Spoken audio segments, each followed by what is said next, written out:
सोचिए दोस्तों, जुपिटर और सैटर्न, इन दोनों बृहस्पति ग्रहों की तकरार अगर कभी हो जाए तो क्या होगा। आप शायद कह रहे होंगे ये तो असंभव लगता है, लेकिन इस काल्पनिक इंजीनियरिंग सिमुलेशन में हम देखते हैं कि अगर दो गैस जायंट्स एक कॉस्मिक ऑर्बिट में मिल जाए तो यूनिवर्स का बैलेंस कैसे बदल जाता है। आपको शायद यह भी मालूम है, जुपिटर और सैटर्न दोनों हाइड्रोजन और हीलियम से ही बने हैं, लेकिन उनका मास और गतिविधि बिल्कुल अलग है। जुपिटर का मास 318 अर्थ के बराबर है, जबकि सैटर्न का 95, मतलब जुपिटर सैटर्न से ही 3 गुना ज्यादा भारी है। अगर दोनों एक ट्रेजेक्टरी में आ जाए तो उनकी म्यूचुअल ग्रेविटी एक एटॉमिक स्केल रिएक्शन से भी ज्यादा वायलेंट होगी। ये तकरार खूबसूरत भी होगी और विनाशकारी भी, क्योंकि दोनों के मैग्नेटिक फील्ड्स को लाइट करके एक प्लाज्मा स्टॉर्म बना देंगे। जुपिटर के मैग्नेटिक पोल पार आयोनाइज्ड गैसेस घूमती रहती है। जब ये सैटर्न के रिंग्स को छुएंगी तो बिलियंस वोल्ट का डिस्चार्ज होगा। इन डिस्चार्जेस से इलेक्ट्रोमैग्नेटिक वेव्स निकलेंगी जो स्पेस में लाइट ईयर्स तक प्रोपेगेट करेंगी। यही वेव्स प्लैनेटरी डस्ट को भी अग्निवित करेंगी, जिससे नए मून्स का जन्म संभव है। साइंटिस्ट्स के हिसाब से ये ऑर्बिट डिकेइंग प्रोसेस को छेड़ देगा और सैटर्न अपना रिंग सिस्टम खो देगा। इन रिंग्स के टुकड़े जुपिटर के अपर एटमॉस्फेयर में घुस जाएंगे, जिससे हाइड्रोजन स्टॉर्म और इंटेंस हो जाएगा।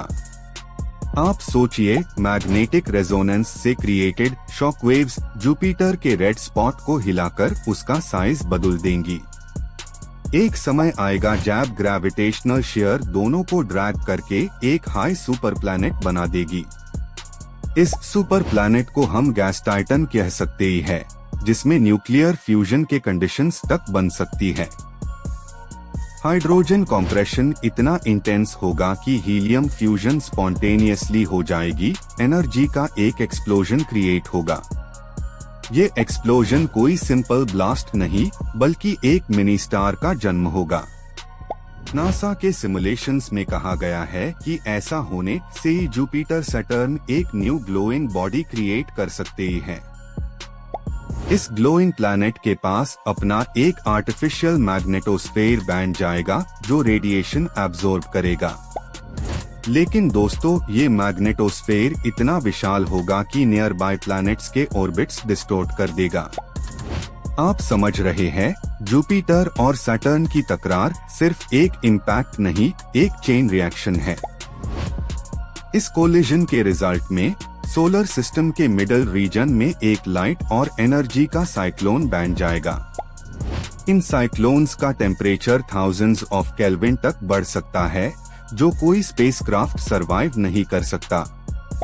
अगर कोई इंजीनियरिंग प्रोब इस कॉस्मिक सीन को रिकॉर्ड करे तो उससे शील्ड करने के लिए अल्ट्रा डेंसिटी एलॉयज का उपयोग करना होगा। आप जानते हैं, एलॉयज जैसे titanium zirconium composites extreme radiation को हैंडल कर सकते ही हैं। ये इंजीनियरिंग मार्वल्स फ्यूचर के डीप स्पेस मिशंस में भूमिका निभाएंगे।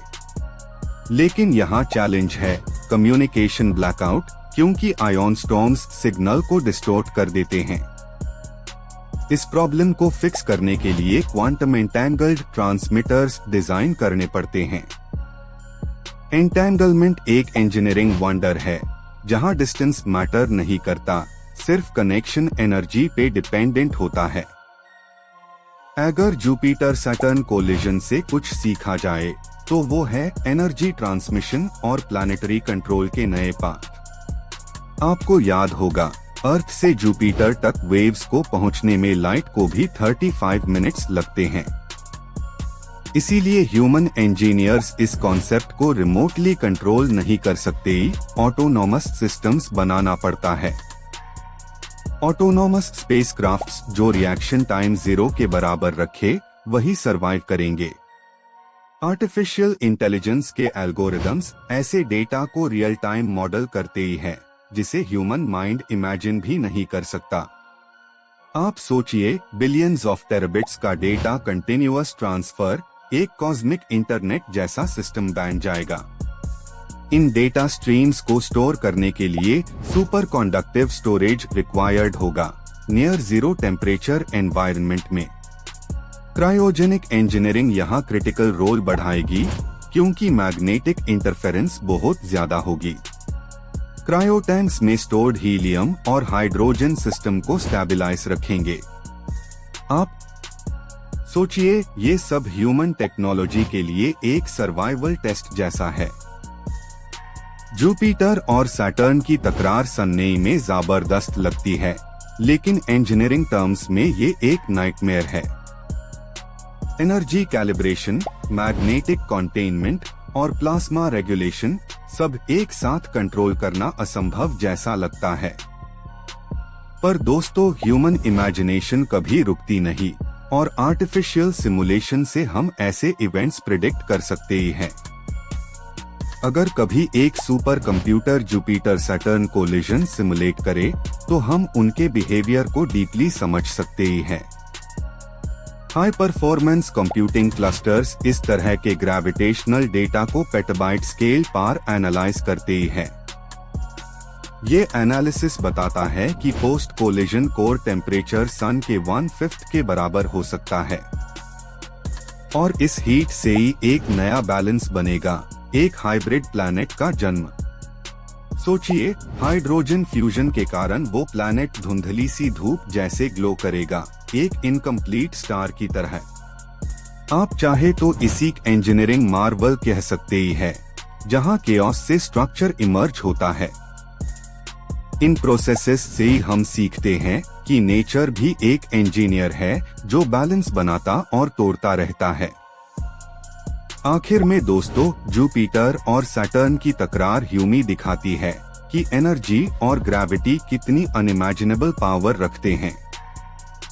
और अगर ह्यूमन सिविलाइजेशन कभी वहां तक पहुंची तो हम इस एनर्जी को उपयोग करके इंटरस्टेलर प्रोपल्शन बना सकते ही हैं। यानी विनाश और उत्पत्ति के बीच एक नई इंजीनियरिंग दुनिया खादी होती है। तो दोस्तों, जुपिटर और सैटर्न का मिलन सिर्फ एक संयोग नहीं, एक कॉस्मिक इंजीनियरिंग एक्सपेरिमेंट है। ये डॉक्यूमेंट्री हमें दिखाती है कि जब यूनिवर्स अपने डिजाइन के बाउंड्रीज तोड़ता है तो क्या होता है। आपका इमेजिनेशन हाई आपका इंजन है जो इस जर्नी को समझने में मदद करता है। तो रहिए तैयार, क्योंकि स्पेस इंजीनियरिंग के नए युग का आरंभ हो चुका है।